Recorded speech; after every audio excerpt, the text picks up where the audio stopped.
The pistons are parallel to the axis of rotation of the shaft, or slightly inclined at an angle of not more than 45 degrees.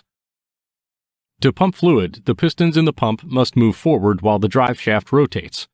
Converting the rotational motion of the input shaft into the translational motion of the pistons is possible due to the inclined position of the bent axis, or the swash plate on which they rest. In the first case, the device is called a bent axis pump. In the second case, it is a swash plate pump. Let's try to figure out how these pumps can pump fluid. First, let's check the pump design.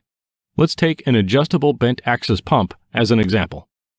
The pump housing has a distinctive curved shape, and its shaft is supported by bearings. The pistons are attached to the shaft with spherical bearings and placed into the inclined block mounted on the axis. In the pump shown, pistons are used to transmit the rotation from the drive shaft to the axis, while some other devices use cardan shafts as a drive unit. The block is supported by a valve plate that has a spherical surface. The plate has channels for supplying and discharging fluid to and from the pistons.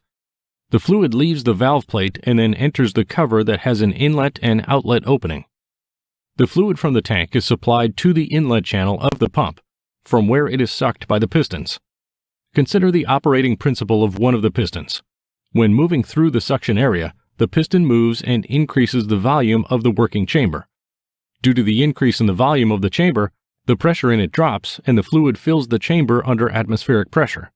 Having reached the extreme position, the piston begins to move in the opposite direction, thus reducing the volume of the working chamber, and the fluid is displaced into the pressure channel. Having reached the second extreme position, the piston begins to increase the volume of the chamber again. The suction begins, and the cycle repeats. Several pistons are installed in the pump housing. There are 7 in the example provided. While one piston performs suction, the other is pushing the fluid into the pressure line, and the third is in the extreme position. This design allows for a continuous supply of fluid with relatively low pulsations. The presented pump does not need any check valves, since its pistons always suck in one area and discharge in another. The design of swash plate pumps is different, but the principle of their operation is the same. The cylinder block of swash plate pumps is installed coaxially with the drive shaft, and the rotation is usually transmitted to the block using a key or spline connection. The pistons rest on a swash plate supported by special pushers that have a spherical surface. The cylinder block is installed on a valve plate connected to a rear cover, in which there are channels for connection with pressure and suction pipelines. When the block rotates, the pistons reciprocate.